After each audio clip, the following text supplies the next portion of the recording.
afternoon, everybody, and welcome back to RobMotive. I hope everybody had a fantastic Christmas out there. This Toyota Tacoma mod was so good, so useful, that I had to add another. I had to add another to the other side.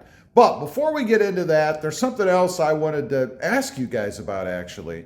I put the Prinsu roof rack on top of the Toyota Tacoma, and it came with these. And I'm not quite sure what to do with them. They're tie-down rings, and they would go on and just stick out kind of like that, right?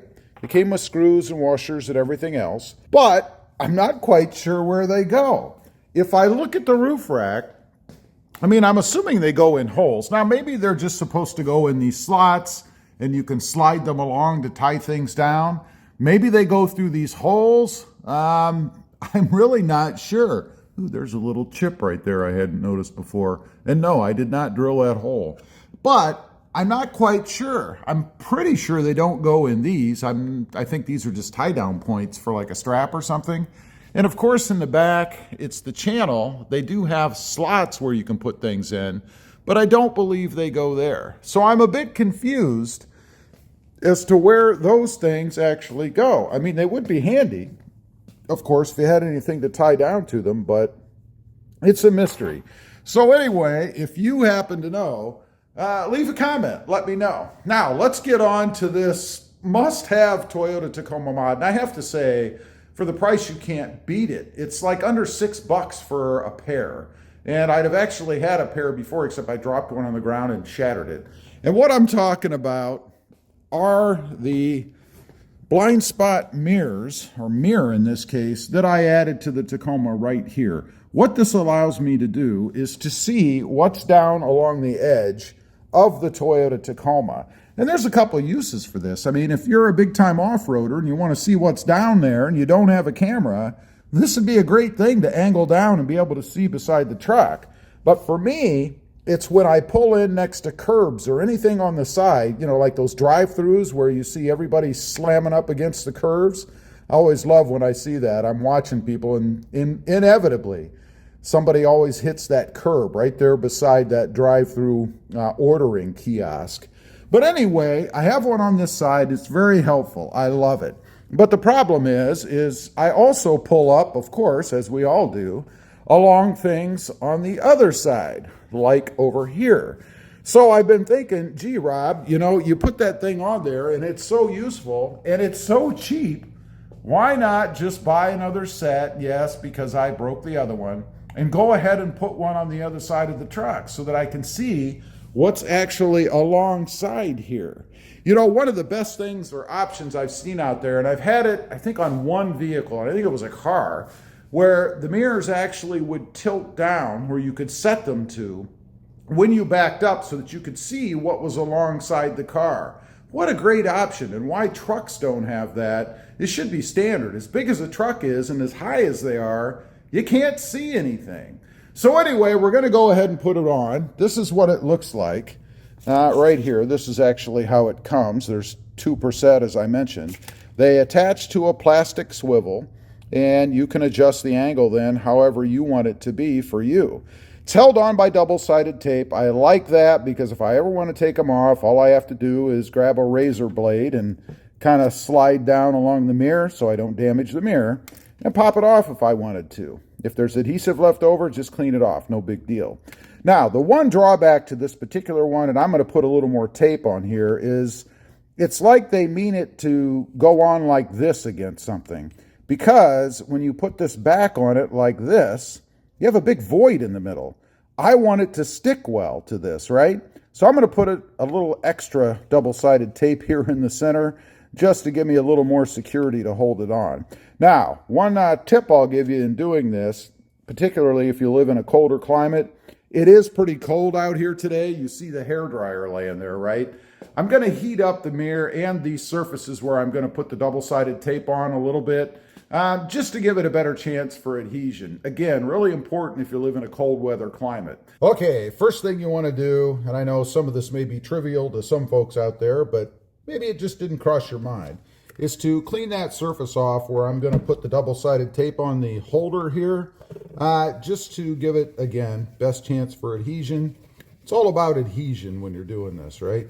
So I just clean it off with a little bit of double-sided tape, no big deal. And be careful if you're doing this. If you drop these or push too hard, they will crack. I know. Now, I'm going to heat it up just a tad. Again, not so much that, I crack it because it is a little chilly out here. But I'm going to go ahead and heat it up, and then we'll put the piece of double-sided tape on it.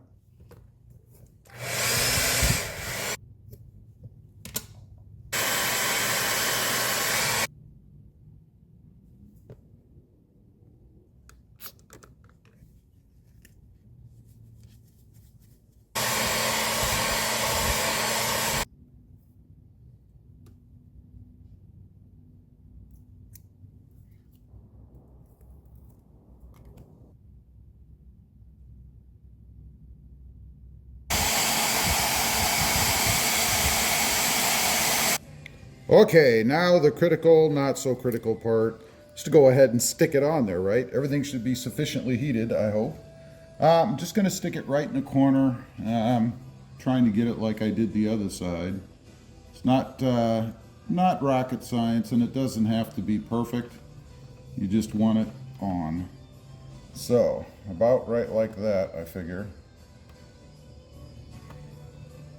Hopefully I didn't get it too close. If not, I guess or if I did, I guess we'll find out if you take it off how easy that is.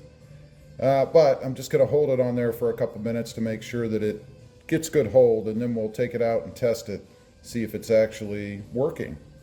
Okay, got it all done. Let's take a quick look at it. You guys can see what it looks like. There it is, and I hope I've got it angled right.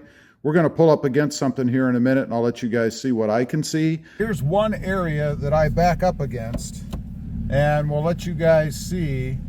Hopefully it's a good picture in the mirror. I'm looking in the mirror as opposed to the camera, so I'm hoping it's a good shot. You can see I'm backing right up against. You can see where the wheel is against that curb right there, and that is a perfect view. Now I'll flip the truck around. We'll let you see the other side.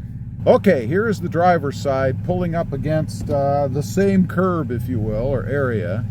And you can see, and I'm trying to see in the mirror as well, where that back tire is and where I'm coming up against the edge right there. That is like the perfect park. Awesome. Love these things. All right, there you have it. It came out really well. This is a simple mod. I mean, it's not like it takes, a doctorate in modding to put that on, but I gotta say, I like this mod so much that I had to do it again to the Tacoma, because that is just such a useful thing. I mean, right now I can see out of my mirrors, no problem, and then I have these little mirrors. I can see what's down beside each wheel. I love that. Just gives you a little bit more visibility, and in the end, it really is to protect your wheels and tires, so that you're not running over stuff or scraping up against things or anything crazy like that, or maybe damaging something that you don't want to damage, like maybe somebody beside your truck. Anyway, leave a comment, let me know what you think. Have you installed these, or do you see any need for it? I'd be curious to know. Also, real quick, I do have 2 additional channels. Mod Driven, all about right now the Mercedes-Benz C300, lots of mods and stuff over there, and RobMotive JT, all about the Jeep Gladiator. Check them out, and if you like them, why not subscribe? And while you're at it, smash the subscribe button here too. Thanks for watching. Stay safe out there. Bye.